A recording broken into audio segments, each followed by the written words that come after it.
الذي خلق الإنسان وعلمه البيان الصلاة والسلام على حبيب الرحمن سيد الإنس والجان صاحب الجود والإحسان سيدنا ومولانا محمد المبعوث بخير الملل والأديان وعلى آله وأصحابه بدور الإيمان أما بعد فأعوذ بالله من الشيطان الرجيم بسم الله الرحمن الرحيم وامتازوا اليوم أيها المجرمون ألم أعهد إليكم يا بني آدم ألا تعبدوا الشيطان صدق الله مولانا العظيم إن الله وملائكته يصلون على النبي يا أيها الذين آمنوا صلوا عليه وسلموا تسليما الصلاة والسلام عليك يا رسول الله وعلى آلك وأصحابك يا حبيب الله الصلاة والسلام عليك يا خطيب الأنبياء والمرسلين وعلى آلك وأصحابك يا رحمة للعالمين۔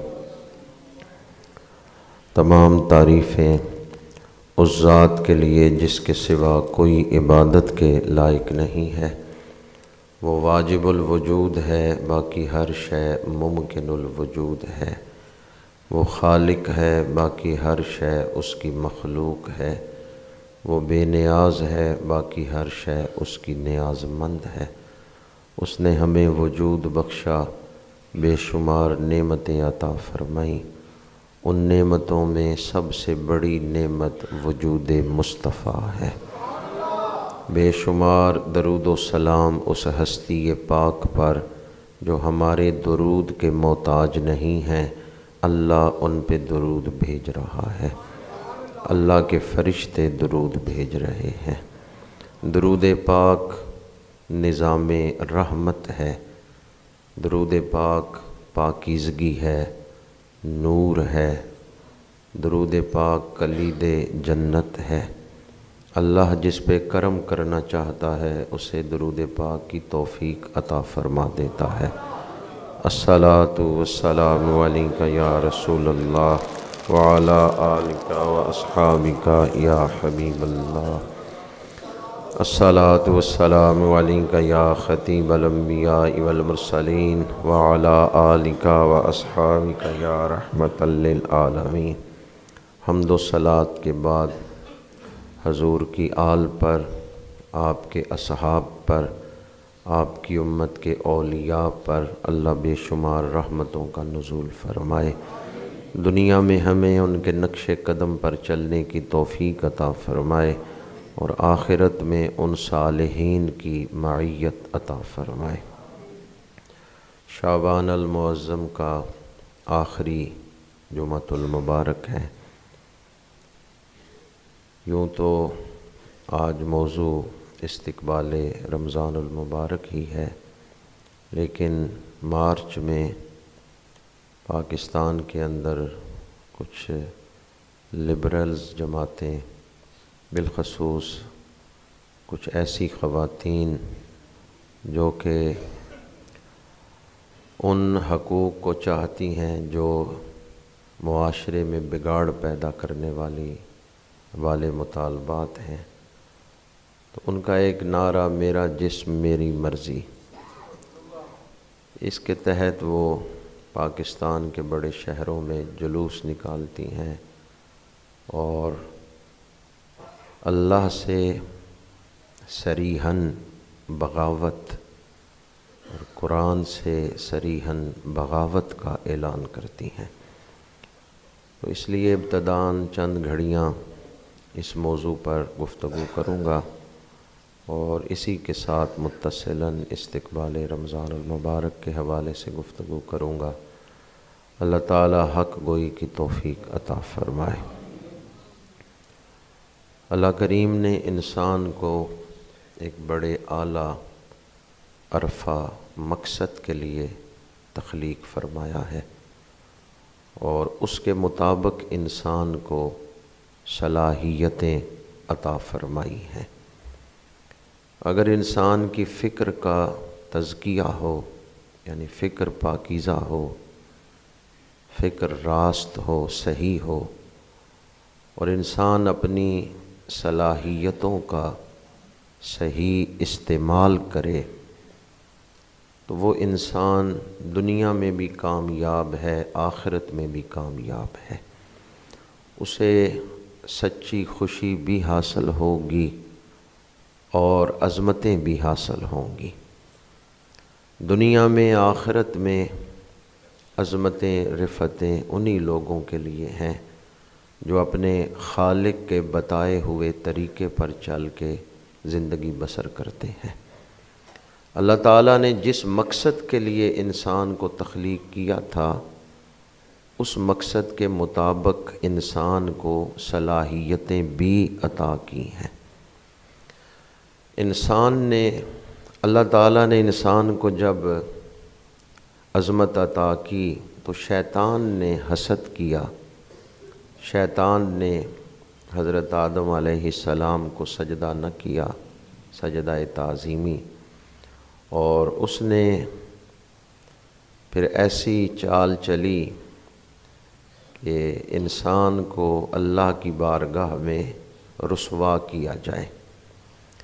اس لیے اللہ پاک نے قرآن مجید میں واضح طور پر ارشاد فرمایا کہ شیطان تمہارا کھلا دشمن ہے۔ وہ انسان کو ایسے کاموں میں الجھا دیتا ہے کہ انسان اپنی تخلیق کا مقصد بھی بھول جائے اور اپنی صلاحیتوں کو بھی ضائع کر بیٹھے۔ وہ دلوں میں وسوسے پیدا کرتا ہے، ایسے فضول خیالات جو نفع بخش نہیں بلکہ نقصان دہ ہیں، ایسے نقصان دہ خیالات وہ دلوں میں لاتا ہے، وسوسے ڈالتا ہے کہ انسان اپنی تخلیق کا مقصد بھی بھول جائے اور اپنے وقت کو، صلاحیتوں کو ضائع کر دے۔ سب سے پہلے اس نے ابو البشر حضرت آدم علیہ السلام کے ساتھ دشمنی کا اظہار فرمایا۔ یہ واقعہ قرآن پاک میں متعدد مقامات پر بیان ہوا ہے۔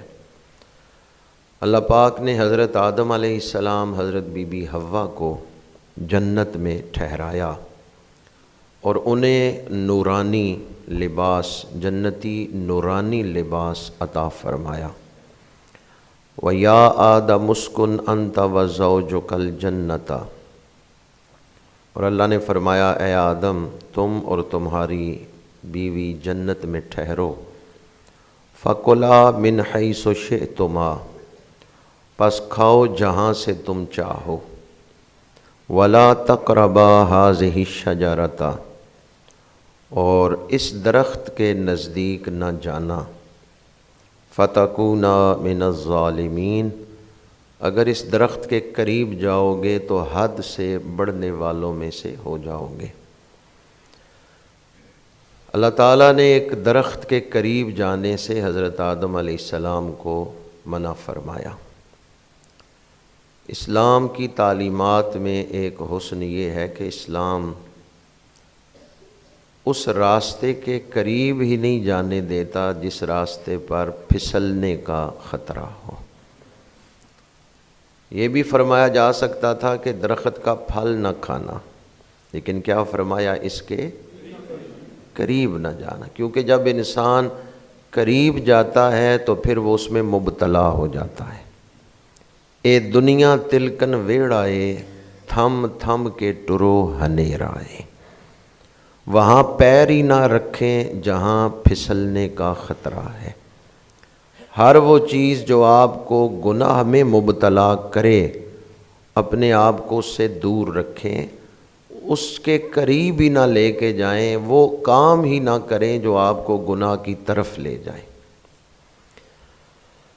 فوسوس لہم الشیطان، بس شیطان نے ان دونوں کو وسوسہ دیا، لیبدی لہما ما وری عنہما من سوآتہما، تاکہ جو کچھ چھپایا گیا تھا ان کی شرمگاہوں میں سے شیطان اسے ظاہر کر دے۔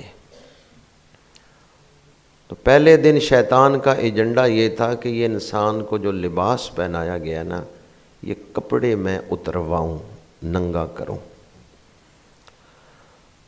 یہ سورہ مبارکہ الاعراف ہے اور اس کی آیت نمبر 20 ہے جو میں آپ کے سامنے پڑھ رہا ہوں۔ اس میں شیطان کا ایجنڈا بیان ہوا ہے کہ پہلے دن شیطان کا ایجنڈا کیا تھا کہ انسان کو برہنہ کیا جائے، اس کے کپڑے اتارے جائیں۔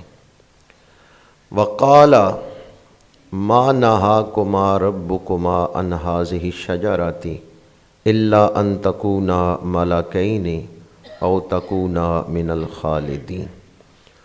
تو شیطان نے کہا کہ اللہ پاک نے آپ کو جو منع فرمایا ہے کہ اس درخت کے قریب نہیں جانا، تو اس میں حکمت یہ ہے کہ کہیں تم فرشتے نہ بن جاؤ یا ہمیشہ رہنے والوں میں سے نہ ہو جاؤ، ابدی زندگی نہ پالو۔ فرشتے کھاتے پیتے نہیں تھے، فرشتوں کو بھوک نہیں لگتی، پیاس نہیں لگتی، مادی ضرورتیں نہیں ہیں۔ تو حضرت آدم بی بی حوا بھی چاہتے تھے کہ ہم اللہ کے قرب میں ایسے ہو جائیں کہ یہ مادی ضرورتیں ہمیں اللہ سے دور نہ کریں، ورنہ فرشتے افضل نہیں تھے، فرشتے حضرت آدم سے افضل نہیں تھے۔ بسا اوقات اس آیت سے یہ وہم پیدا ہو سکتا ہے کہ شیطان نے جو رغبت دلائی اس میں فرشتوں کا ذکر کیا تو اس کا مطلب ہے فرشتے افضل ہیں انسان سے؟ نہیں، ان سے تو سجدہ کروایا گیا تھا، تو فرشتے افضل نہیں، صرف ان کے اندر یہ جو چیز ہے کہ وہ کھانے پینے سے پاک ہیں، مادی ضرورتیں نہیں ہیں۔ تو حضرت آدم اور حضرت بی بی حوا چاہتے ہیں کہ ہمیں بھی یہ مادی ضرورتیں اللہ سے ہٹائیں نہ، ہم ان مادی ضرورتوں سے، کھانے پینے سے پاک ہو جائیں، ہمہ وقت اللہ کے قرب میں ہی رہیں اور ہمیشہ ہمیشہ کے لیے اللہ کا قرب ہمیں مل جائے۔ یہ ان کے لیے، ان کے دل میں ایک خواہش تھی اللہ کے قرب کی۔ اب بڑی توجہ درکار ہے کہ میں قرآن پڑھ رہا ہوں۔ وَقَاسَمَهُمَا، شیطان نے زوردار قسم اٹھائی اور اللہ کی قسم اٹھا کے کہا کہ میں تمہارا خیر خواہ ہوں۔ انی لکما لمن الناصحین، لمن الناصحین، اللہ کی قسم اٹھا کے زوردار انداز میں اس نے کہا کہ میں تمہارا خیر خواہ ہوں۔ بہت سارے مفسرین نے لکھا ہے کہ کبھی ایسا ہوتا ہے مومن کہ سامنے کوئی اللہ کی قسم اٹھائے تو مومن دھوکے میں مبتلا ہو جاتا ہے۔ حضرت آدم علیہ السلام نے سوچا کہ کوئی اللہ کی جھوٹی قسم تو نہیں اٹھائے گا، اس لیے آپ نے اس کی بات پر اعتبار کر لیا کیونکہ اس نے اللہ کی قسم اٹھائی تھی۔ کئی دفعہ ایسا ہوتا ہے، آپ بھی کوئی چیز خرید رہے ہوتے ہیں، دکاندار اللہ کی قسم اٹھا دیتا ہے، آپ کا دل نرم ہو جاتا ہے۔ تو کبھی ایسا ہوتا ہے کہ مومن اللہ کی قسم سن کے دھوکے میں مبتلا ہو جاتا ہے۔ فَدَلَّاهُمَا بِغُرُورٍ، بس شیطان نے ان دونوں کو کھینچ لیا اپنی بات کی طرف دھوکے سے، شیطان نے ان دونوں ہستیوں کو دھوکے سے اپنی بات کی طرف کھینچ لیا۔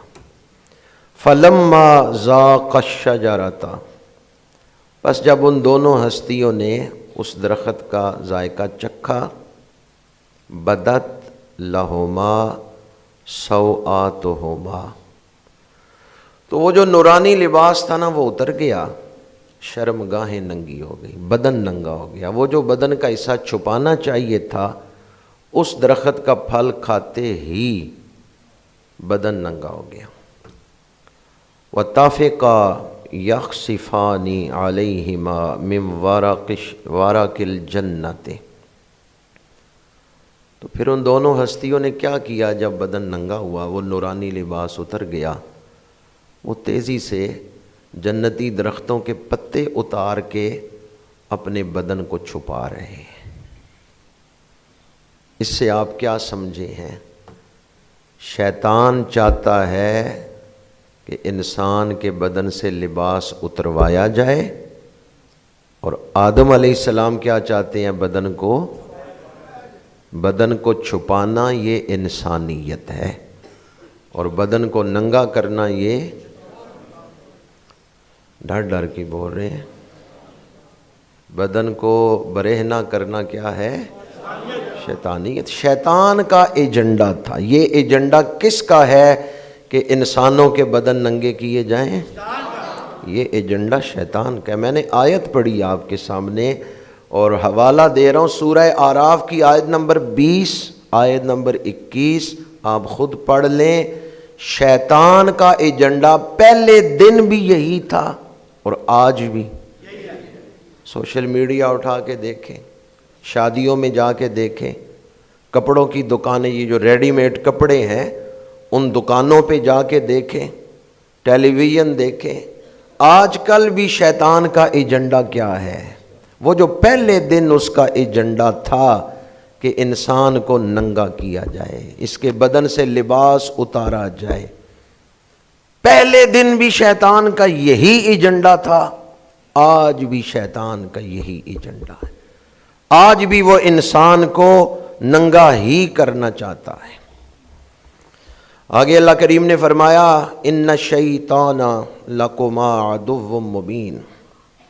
جب بدن ننگا ہوا اور دونوں ہستیاں جنتی درختوں کے پتے اپنے بدن پہ ڈالنے لگیں اور بدن کو چھپانے لگیں، وَنَادَاهُمَا رَبُّهُمَا، اس وقت اللہ کریم نے انہیں صدا دی، انہیں پکارا کہ کیا میں نے تم دونوں کو منع نہیں کیا تھا؟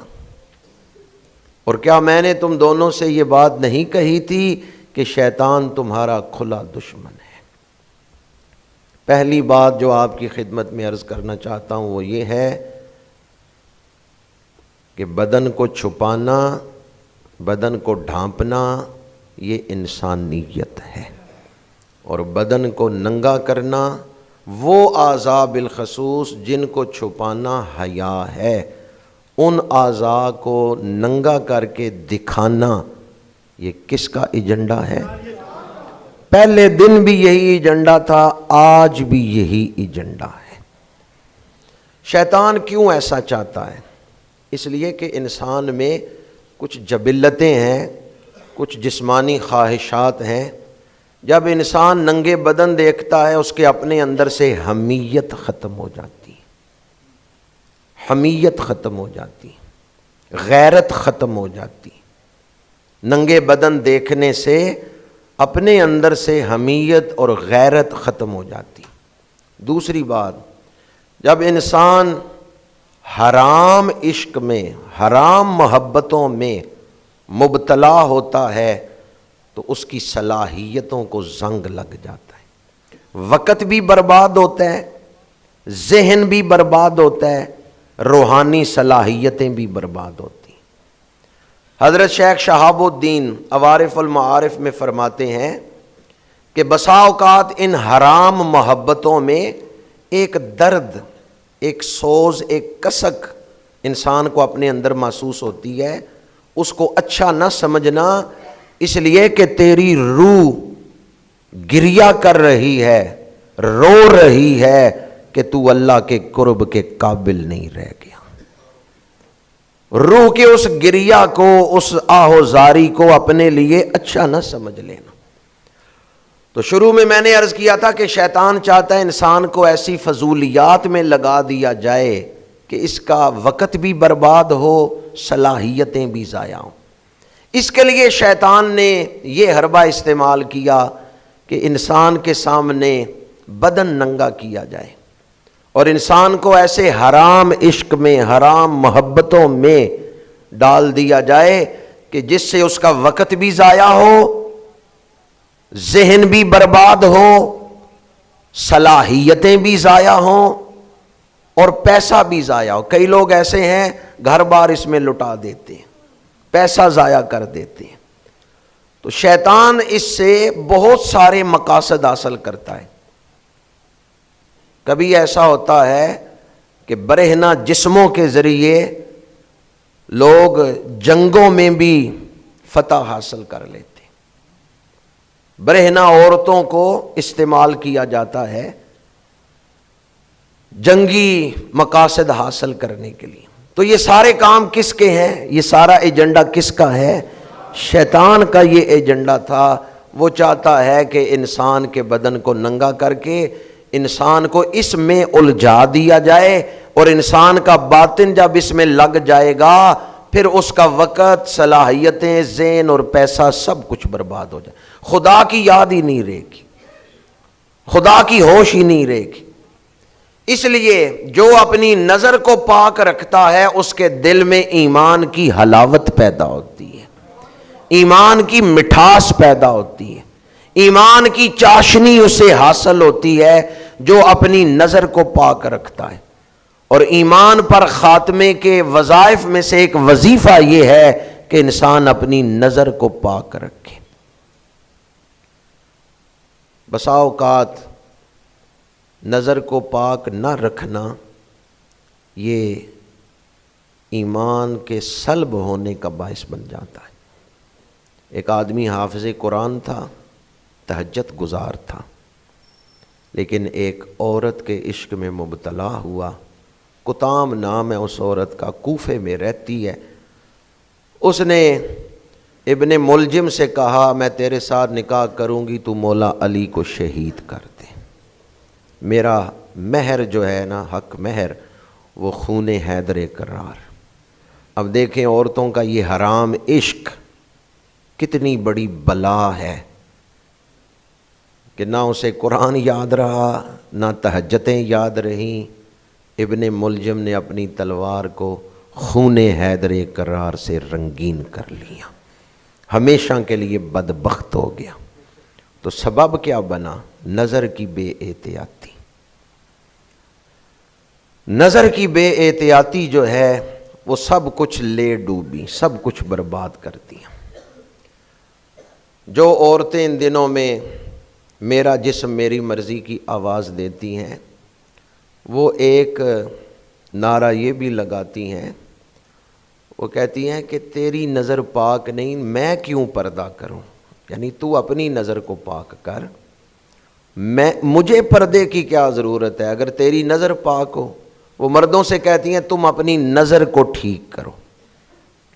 ٹھیک ہے، قرآن پاک نے مردوں کو بھی حکم دیا ہے کہ تم اپنی نظروں کو جھکا لو، بے حیائی سے روکو، لیکن اس کا مطلب یہ نہیں کہ مرد حیا والے ہوں تو عورتیں ننگے سر پھریں، نہیں، پھر بھی عورتوں کو پردہ ضروری ہے۔ ذرا دل تھام کے سنیں، ابو داؤد شریف کی حدیث پاک ہے، ایک جنگ میں غزوہ احد میں ایک صحابی، جوان صحابی شہید ہوئے ہیں۔ ان کی والدہ ام خلاد بیٹے کا لاشا تلاش کر رہی ہیں اور پردہ کیا ہوا ہے، اور پوچھ رہی ہیں میرے بیٹے کا لاشا کدھر ہے، میرے بیٹے کا لاشا، بیٹا شہید ہو گیا۔ کسی نے آواز دی، ام خلاد بیٹا شہید ہو گیا، اس کی لاش تلاش کر رہی ہو اور اتنا پردہ کیا ہوا ہے؟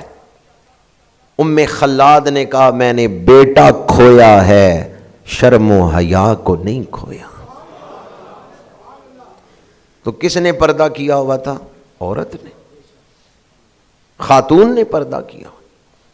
میرے آقا کریم نے فرمایا اے ام خلاد، اور شہیدوں کے لیے ایک شہادت، تیرے بیٹے کے لیے 2 شہادتوں کا ثواب ہے۔ شہید تو ایک دفعہ ہی بندہ ہوتا ہے، فرمایا تیرے بیٹے کے لیے 2 شہادتوں کا ثواب ہے۔ اس کی تشریح الگ ہے، اس تشریح کی طرف نہیں جا رہا، میں صرف اتنا عرض کر رہا ہوں، خاتون نے پردہ کیا ہوا ہے، صحابیہ نے پردہ کیا ہوا ہے۔ اور کیا ہی خوبصورت جملہ انہوں نے ارشاد فرمایا، انہوں نے فرمایا میں نے بیٹا کھویا ہے شرم و حیا نہیں کھوئی۔ کچھ ڈاکو ایسے ہوتے ہیں، کچھ چور ایسے ہوتے ہیں جو انسان سے اس کی انسانیت چھین لیتے ہیں، عورتوں سے ان کی شرم و حیا چھین لیتے ہیں۔ ایک اور حدیث اس پر پیش کر رہا ہوں کہ مرد پاکیزہ بھی ہوں پھر بھی عورتوں کو پردہ ہی کرنا ہے۔ ام المومنین حضرت سیدہ عائشہ صدیقہ رضی اللہ تعالی عنہا فرماتی ہیں، جب ہم رسول اللہ صلی اللہ علیہ وآلہ وسلم کے ساتھ حج کے لیے گئیں، عورتوں کی سواریاں الگ تھیں، احرام باندھے ہوئے ہیں۔ آپ فرماتی ہیں اگر کسی مرد کی سواری عورتوں کی سواریوں کی طرف آ جاتی تو ہم اپنی چادروں سے چہرے چھپا لیتی تھی۔ اس سے بھی پتہ چلا وہ جو نبیوں کے بعد سب سے افضل جماعت ہے صحابہ کی، جن پر اللہ راضی ہو چکا ہے، جن کا کردار پاکیزہ، جن کے دل اللہ نے تقوی کے لیے چن لیے، جن کے دلوں کو اللہ نے تقوی کے لیے پسند فرمایا ہے، چن لیا ہے۔ ام المومنین فرماتی ہیں اگر کسی صحابی کی سواری عورتوں کی سواریوں کی طرف آ جاتی ہم چادر سے اپنا چہرہ چھپا لیتی تھی۔ اس سے بھی پتہ چلتا ہے کہ اگرچہ مرد پاکیزہ فکر والے ہوں، پاکیزہ کردار والے ہوں، عورتیں پردہ چھوڑ سکتی ہیں؟ نہیں، عورتوں نے پھر بھی پردہ کرنا ہے۔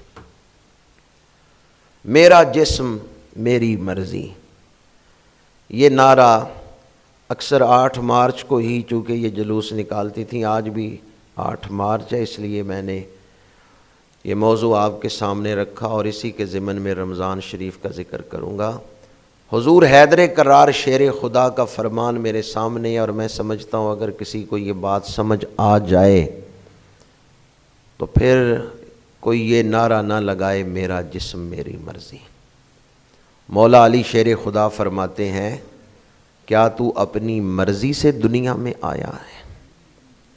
آنے میں اپنی مرضی نہیں۔ کس صدی میں انسان پیدا ہوگا، کس برادری میں پیدا ہوگا، کس ملک میں پیدا ہوگا، یہ فیصلہ ہمارا تھا یا اللہ کا تھا؟ جسم کا ڈیزائن کہ آنکھیں ماتھے پر ہوں گی، آنکھیں سینے میں نہیں ہوں گی، یہ نقشہ کس نے پاس کیا ہے؟ یہ ہم نے خود بنایا ہے۔ ہمارے اندر کیا کیا نظام چل رہے ہیں جن سے یہ باڈی چل رہی ہے، یہ تو کما حق ہو ہمیں بھی پتہ نہیں، اور روح اور جسم کو کیسے جوڑا گیا ہے یہ تو خالق ہی جانتا ہے۔ تو دنیا میں ہم اپنی مرضی سے آئے ہیں؟ نہیں۔ جائیں گے اپنی مرضی سے؟ انسان زندہ رہنا چاہتا ہے، مرنا نہیں چاہتا۔ ہسپتالوں میں جا کے دیکھیں، ہسپتال بھرے ہوئے ہیں۔ فرعون کا کوئی پروگرام نہیں تھا مرنے کا، لیکن مرنا پڑا۔ نمرود کا کوئی پروگرام تھا کہ مچھر میرے دماغ میں جائے اور میں جوتے کھاؤں؟ نمرود کا کوئی پروگرام نہیں تھا جوتے کھانے کا، نمرود کا کوئی ارادہ نہیں تھا مرنے کا، لیکن مرنا پڑا۔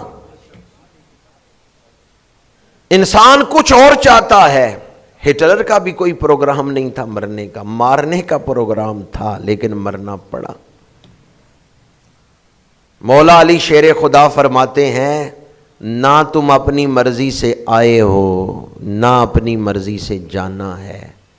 جس کی مرضی سے آئے ہو اور جس کی مرضی سے جانا ہے، درمیان والی مدت 70-80 سال بھی اس کی مرضی کا خیال کرو۔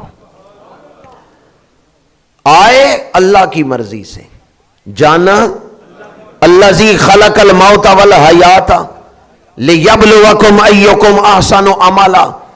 سورہ ملک میں فرمایا وہ ذات جس نے موت اور زندگی کو تخلیق کیا، لیبلوکم ایکم احسن عملا، تاکہ تمہیں امتحان میں مبتلا کرے، تم میں سے کون زیادہ اچھے عمل کرنے والا ہے۔ کل زمیں ہستی سے تو ابھرا ہے مانند حباب، اس زیاں خانے میں تیرا امتحان ہے زندگی، اس زیاں خانے میں تیرا امتحان ہے زندگی۔ خیال رکھو کہ وہ مجھ سے کیا چاہتا ہے، تو پھر جینا بھی آسان ہو جائے گا، مرنا بھی آسان ہو جائے گا۔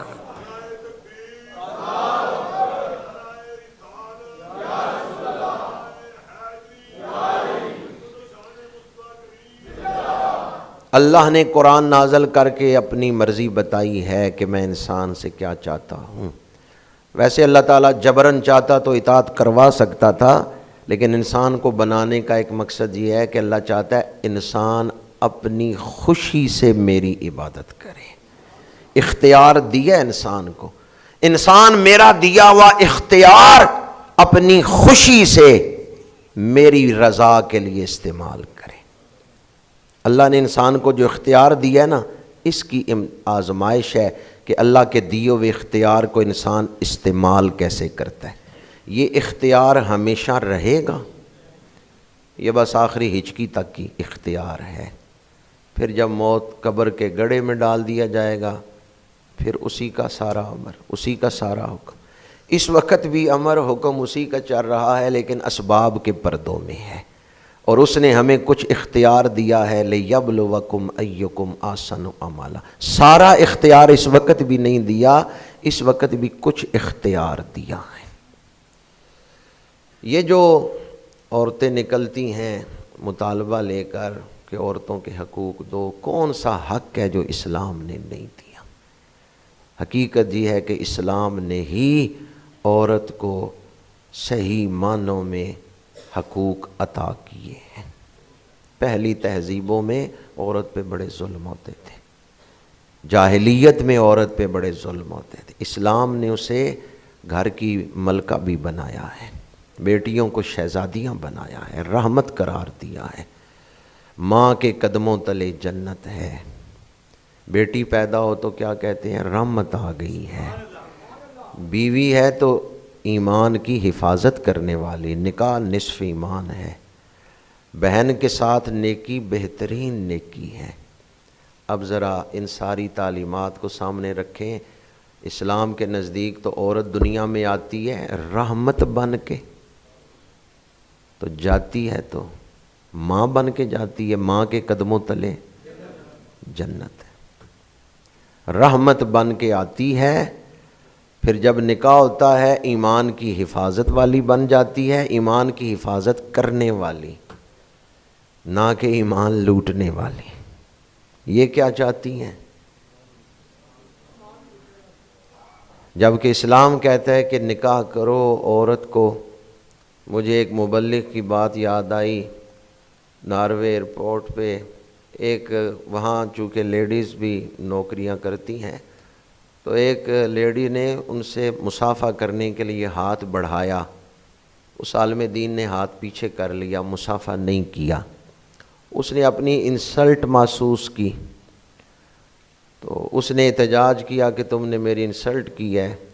اس عالم دین نے کہا کہ قرآن جو ہے نا ہمارے نزدیک یہ پاک کتاب ہے، جب تک ہمارا بدن پاک نہ ہو ہم قرآن کو ہاتھ نہیں لگاتے، اور جب تک نکاح نہ ہو ہم عورت کو بھی ہاتھ نہیں لگاتے۔ تو اب مجھے بتاؤ، میں نے تمہاری انسلٹ کی، توہین کی؟ تو برادران اسلام، اس دور میں خود ان عورتوں کو بھی نہیں پتہ جو غیر مسلموں کے ہاتھوں میں کھیل رہی ہیں، جو ان کے ایجنڈے پہ کام کر رہی ہیں، مطالبات کر رہی ہیں ہمیں حق دو، ہمیں حق دو۔ اسلام نے کون سا حق نہیں آپ کو دیا؟ اور یہ ایک اصول بھی یاد رکھیں کہ اسلام کی تعلیمات پڑھ کے دیکھیں، اسلام کی تعلیمات میں یہ ایک حسن آپ کو نظر آئے گا کہ حقوق مانگنے کے بجائے اسلام حقوق دینے کی بات کرتا ہے۔ اگر سارے طبقے ہی حقوق مانگنے لگ جائیں تو معاشرے میں امن رہے گا۔ اسلام تو ہر طبقے کو کہتا ہے تم خود اپنے اندر یہ احساس پیدا کرو کہ میں نے دوسروں کے حقوق ان کو دینے ہیں۔ فرق سمجھ آیا آپ کو؟ ایک یہ ہے کہ ہر کوئی اپنے حقوق مانگے، دوسری صورت یہ ہے کہ ہر کسی میں احساس ہو میں نے دوسروں کے حقوق دینے ہیں۔ وَآتِ ذَا الْقُرْبَىٰ حَقَّهُ، قرآن کہتا ہے جو قرابت دار ہیں ان کا حق انہیں دو. ان کا حق، قرابت داروں سے حق مانگو اپنا یا ان کا حق انہیں دو.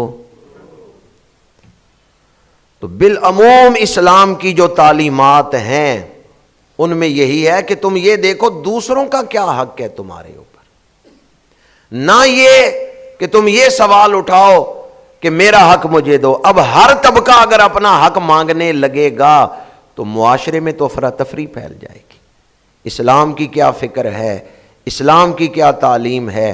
اگر ہر شخص دوسروں کے حقوق دینے کی فکر کرے تو معاشرے میں محبتیں بڑھیں گی، امن ہوگا، سکون ہوگا.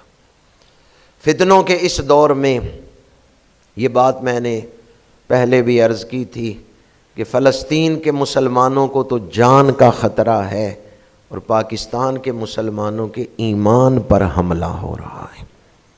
یہ صراحتاً اللہ کے احکامات سے بغاوت ہے کہ میرا جسم میری مرضی. اگر میرا جسم میری مرضی ہے تو پھر قائم رہنا، مرنا نہ. موت کو ٹال سکتے ہیں؟ اچھا، ایک آدمی نے ملازمت لی ہے، اسکول میں ٹیچر لگا ہے، ہیڈ ماسٹر نے اسے کام دیا ہے، اتنے دنوں میں اتنا کلاس کو پڑھانا ہے. استاد پڑھائے ہی نہ، ہیڈ ماسٹر آ کے چیک کرے، آگے سے استاد کہہ سکتا ہے میرا جسم میری مرضی؟ ایک آدمی نے مزدور اپنے گھر لگایا ہے اور اس کو کہا ہے کہ سارے دن میں یہ کام کرنا ہے، اتنی مزدوری ملے گی. مزدور کہہ سکتا ہے میری مرضی ہے کام کروں نہ کروں؟ ایسے معاشرہ چل سکتا ہے؟ نہیں. کچھ قوانین ہیں، ڈسپلن ہے، نظم و ضبط ہے، ہر حال میں ان کا خیال رکھنا ہوگا.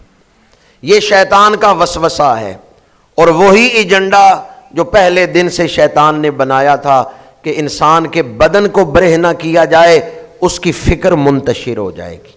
جب فکر میں یکسوئی نہیں رہے گی، فکر منتشر ہو جائے گی، حمیت بھی جائے گی، صلاحیتیں بھی ضائع ہوں گی، وقت بھی برباد ہوگا.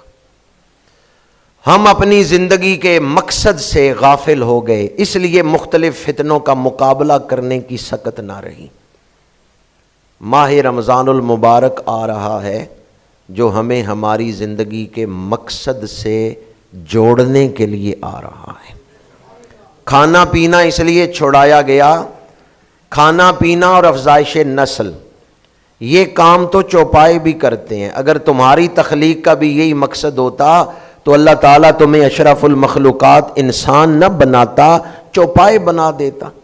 کھانا پینا افزائش نسل یہ تو ان چوپایوں میں بھی ہے. اللہ نے تمہیں انسان بنایا ہے تو اس کا مطلب یہ ہے کہ کوئی اعلیٰ مقصد ہے تمہاری تخلیق کا. سورہ اعراف کا جو مقام میں نے آپ کے سامنے پڑھا، حضرت آدم علیہ السلام بی بی حوا ان کے بدن سے لباس اترا، وہ جنتی درختوں کے پتے اپنے بدن پہ لگا رہے ہیں. اللہ پاک نے فرمایا کیا میں نے تمہیں نہیں کہا تھا شیطان تمہارا کھلا دشمن ہے؟ اب انہوں نے آگے سے کیا جواب دیا ہے؟ انہوں نے کیا کوئی ایسی حجت کی ہے، کوئی ایسا بہانہ کیا ہے؟ نہیں.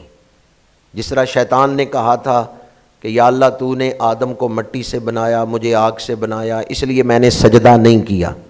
اللہ نے جب شیطان سے پوچھا سجدہ کیوں نہیں کیا، اس نے آگے سے دلیل دی سجدہ نہ کرنے کی. حضرت آدم سے فرمایا کہ میں نے کہا تھا شیطان کھلا دشمن ہے، پھر تم اس کی باتوں میں آ گئے. تو کیا حضرت آدم علیہ السلام نے آگے سے کوئی دلیل دی ہے؟ نہیں. قالا ربنا ظلمنا انفسنا، پروردگار ہم سے لغزش ہو گئی، اعتراف کر لیا، لغزش ہو گئی، ہم اس کی باتوں میں آ گئے. ہم نے سمجھا یہ جو نہیں ہے یہ مکروہ تحریمی نہیں ہے، یہ تنزیہی ہے.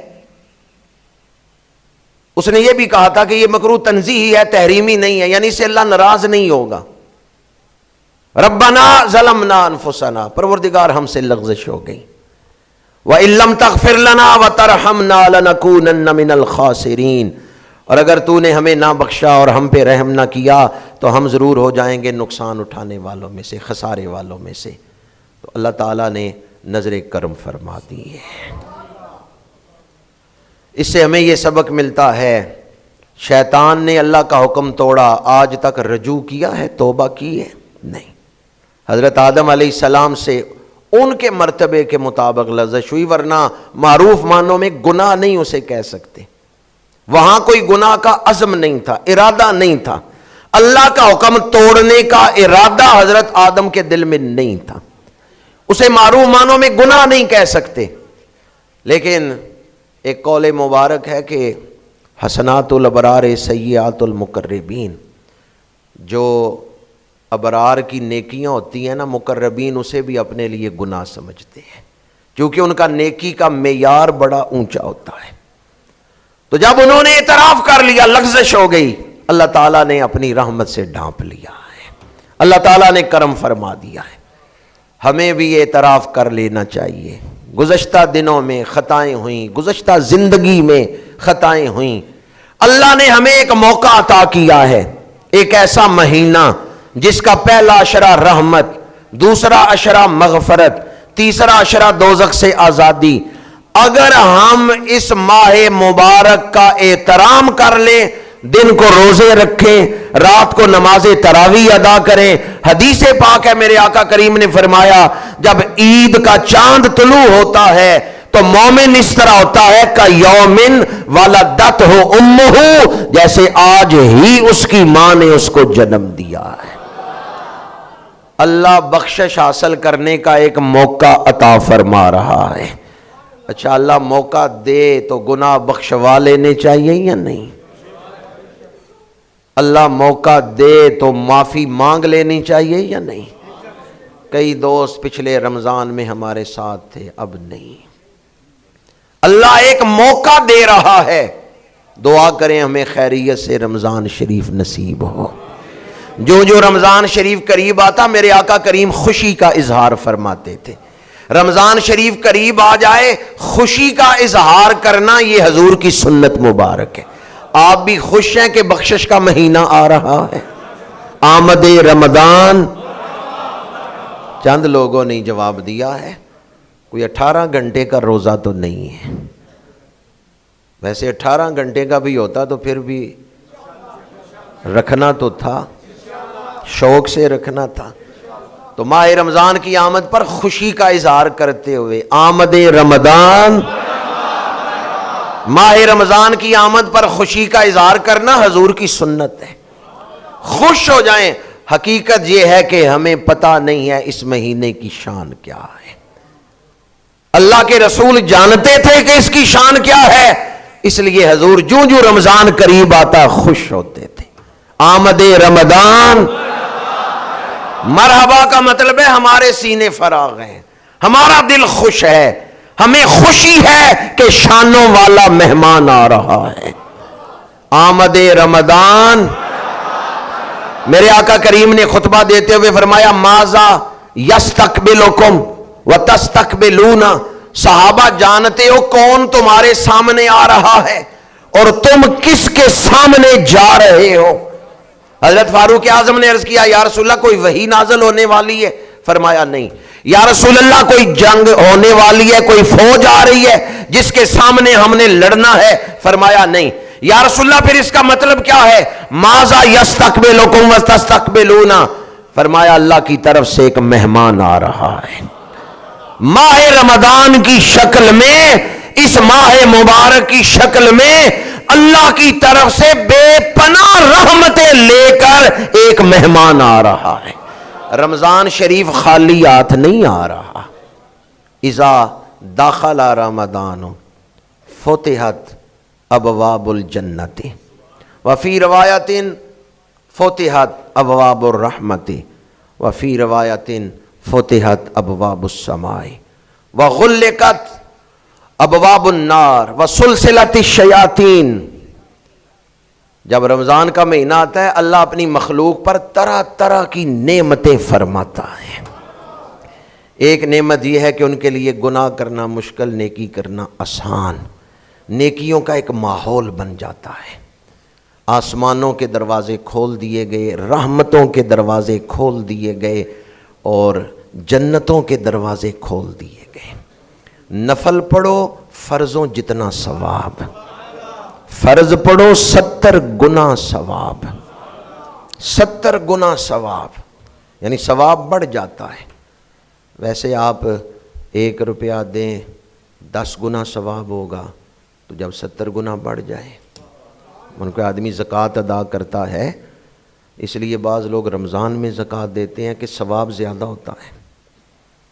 نوافل کا ثواب فرضوں کے برابر، اور فرضوں کا ثواب 70 گنا، یہ اللہ کی رحمت ہے۔ آگے فرمایا جنتوں کے دروازے کھول دیے گئے، جنت صدا دیتی ہے اے مومن روزہ رکھ اور میں تیری مشتاق ہوں۔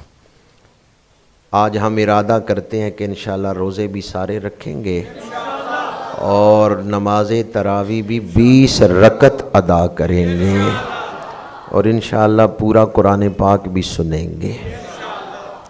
اب تو چند سامنے والوں نے انشاءاللہ کہا ہے۔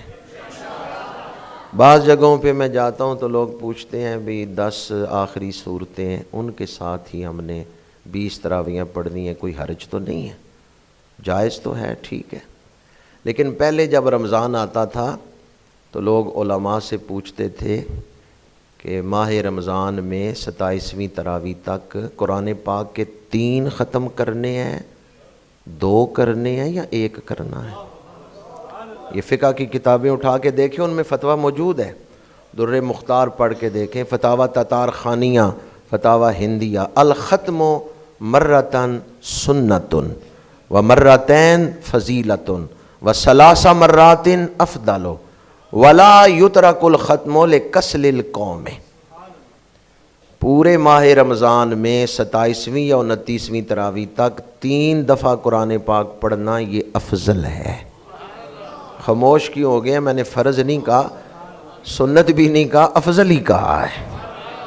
اور 2 دفعہ پڑھنا فضیلت ہے۔ ہر 10 دنوں میں ایک ختم ہو یہ افضل ہے، 15 دنوں میں ختم ہو یہ فضیلت ہے، اور 27ویں یا 29 تک ایک ختم ہو جائے یہ سنت ہے۔ حضرت عثمان غنی جتنی آیتیں پڑھ کے رکوع کرتے تھے وہاں عین لکھا ہوا ہے۔ یہ قرآن پاک کے جو رکوع ہیں یہ رکوعات عثمانی ہیں، ان رکوعوں کو گن لیں تو 27ویں کو ختم قرآن پاک ہو جاتا ہے۔ حضرت سیدنا عثمان غنی رضی اللہ تعالی عنہ ایک ختم پاک تراویحوں میں فرماتے تھے، تو ایک ختم کرنا یہ کیا ہے؟ سنت۔ آپ میں سے اگر میں پوچھوں کتنے لوگ ہیں جو تراویحوں میں کھڑے ہو کے پورا قرآن سنا سکتے ہیں، تو 5-7 پورے حافظ ہوں گے، باقی کوئی سپاروں کے حافظ بھی بیٹھے ہوئے ہیں۔ لیکن ہم سارے تراویحوں میں کھڑے ہو کے پورا قرآن پڑھ سکتے ہیں؟ نہیں پڑھ سکتے، کیونکہ ہم سارے حافظ نہیں۔ لیکن اگر آپ پڑھ نہیں سکتے، پیچھے کھڑے ہو کے سن لیں، تو حدیث پاک ہے قراءۃ الامام لہو قراءۃ، امام کی قراءت ہی مقتدی کی قراءت ہے۔ ابھی ہم نے نماز جمعہ پڑھنی ہے تو نماز کے اندر قراءت تو امام صاحب ہی کریں گے نا، آپ قراءت کریں گے پیچھے؟ امام کی قراءت ہی مقتدی کی قراءت ہے۔ تو جب امام نے پورا قرآن پڑھا ہے تراویحوں میں، تو مقتدی کے نامہ اعمال میں بھی پورے قرآن کا ثواب ہی لکھا جا رہا ہے۔ اس لیے بعض بزرگوں کا طریقہ تھا، جہاں شروع کرتے تھے تراویحاں وہاں مکمل بھی کرتے تھے کہ پورا قرآن میں سن لو، پورا قرآن سننے کی سعادت مل جائے۔ مہنگائی کے اس دور میں اگر میں کہوں 5 تولے سونا صدقہ کر دیں تو بڑا مشکل ہوگا کہ 10-12 لاکھ روپیہ بنتا ہے۔ دل تھام کے حدیث پاک سنیں، کنز المال میں ہے، جمع الجوامع میں ہے، جو آدمی شوق سے قرآن کی تلاوت سنتا ہے اللہ اسے جبل سبیر جتنا سونا صدقہ کرنے کا ثواب عطا کر دے گا۔ ایک بڑا پہاڑ ہے جبل سبیر، اگر چاہتے ہیں نامہ اعمال میں پہاڑوں جتنا سونا صدقہ کرنے کا ثواب لکھ دیا جائے تو پھر قرآن پاک کو شوق سے سنیں۔ ایک حدیث مبارکہ میں ہے، صحیح ابن حبان میں ہے، من قام بمئۃ آیۃ کتب من القانتین، جو آدمی 100 آیتیں سنے یا پڑھے قیام میں 100 آیتیں، تو اس کا نام قانتین کی فہرست میں لکھ دیا جاتا ہے۔ یہ سورہ زمر میں ہے، امن ہوا قانت آناء اللیل ساجدا وقائما، اللہ کے اطاعت گزار بندوں کی لسٹ میں اس کا نام آ جاتا ہے۔ جہاں قرآن پاک سنایا جاتا ہے تراویحوں میں، وہاں تقریباً 200 آیتیں روز پڑھی جاتی ہیں، تب 27ویں کو جا کے مکمل ہوتا ہے۔ تو جو تراویحوں میں قرآن سن رہا ہے اس کا نام اللہ کے اطاعت گزار بندوں میں لکھ دیا جاتا ہے۔ ان چوروں سے بچیں جو آپ کو رمضان شریف میں محروم رکھتے ہیں رمضان کی روحانیت سے۔ استقبال رمضان کا صرف ایک نقطہ بیان کر رہا ہوں، اگلے جمعۃ المبارک کو رمضان کے حوالے سے مزید گفتگو کروں گا۔ آج تو صرف اتنا ہی عرض کر رہا ہوں کہ رمضان شریف میں ہمارے پاس سب سے زیادہ قیمتی چیز وقت ہے، کیونکہ پورا سال پھر اس وقت کا انتظار کیا جاتا ہے۔ ایک حدیث مبارکہ میں اگر بغیر عذر کے جان بوجھ کے کوئی بندہ رمضان کا ایک روزہ چھوڑ دے، پھر پورا سال وہ روزے رکھتا رہے، اس ایک روزے جتنا ثواب نہیں ہو سکتا۔ تو ہمارے پاس رمضان میں سب سے زیادہ قیمتی چیز کون سی ہے؟ آج سے ہی ذہن بنائیں کہ میں نے اپنا وقت کس طرح صرف کرنا ہے۔ وہ چور جو وقت کو چوری کرتے ہیں ان سے اپنے آپ کو بچائیں۔ ایک چور تو ہے رمضان میں نیند۔ روزے کی حالت میں بندہ کہتا ہے او شام تک جاگنا ہے، روزہ رکھنا ہے، تو چلو 2 گھنٹے اور سو لو۔ وہ تھپکی دیتا ہے نفس کہ سو جاؤ سو جاؤ۔ یہ نیند جو ہے یہ بھی ٹھیک ہے، جو ضروری ہے سونا 7 گھنٹے 6 گھنٹے وہ تو سوئیں، لیکن زیادہ روٹین سے زیادہ نہ سوئیں۔ وقت جو ہے اسے نیند میں ضائع نہ کریں۔ دوسرا چور ہے یہ فیس بک۔ بسا اوقات اچھی نیت سے بندہ اس میں مصروف ہوتا ہے لیکن سارا وقت اسی میں گزر جاتا ہے۔ رمضان شریف کا وقت قرآن خوانی میں گزاریں، درود شریف میں گزاریں، پچھلی نمازیں جو رہ گئی ہیں انہیں پورا کر لیں۔ تیسرا چور بازار۔ بازاروں میں وقت ضائع کریں گے تو وقت بھی ضائع ہوگا، پیسے بھی ضائع ہوں گے۔ یہ جو بازاروں میں پھرنے کا شوق ہے یہ وقت کو بھی چوری کرتا ہے اور پیسوں کو بھی چوری کر لیتا ہے۔ اور چوتھا چور ہے چٹ پٹے کھانے، ساری و افطاری عام حالات میں ہی جیسے آپ کھانا کھاتے ہیں اسی طرح رکھیں۔ کوئی بہت لمبے روزے نہیں ہیں کہ جسم کو کمزوری ہو جائے گی۔ چٹ پٹے کھانوں کے شوق میں ہم اپنی بہنوں بیٹیوں کا وقت بھی ضائع کرتے ہیں کہ وہ بھی بس ساری افطاری میں ہی مصروف رہتی ہیں، انہیں بھی وقت نہیں ملتا اور ہمارا بھی تیاری میں ہی وقت گزر جاتا ہے۔ اللہ تعالی ہمیں ماہ رمضان المبارک کا استقبال خوش دلی سے کرنے، روزے رکھنے اور نماز تراویح ادا کرنے کی توفیق دے۔ اگر ہم اس طرح اس حال میں بھی روزے نہ رکھیں تو کتنے ناشکرے ہوں گے۔ مشکل وقت تو ان پر ہے جو حالت جنگ میں ہیں اور ان پر رمضان آ گیا ہے۔ دعا فرمائیں کہ اللہ تعالیٰ امت مسلمہ کو بیداری عطا فرمائے۔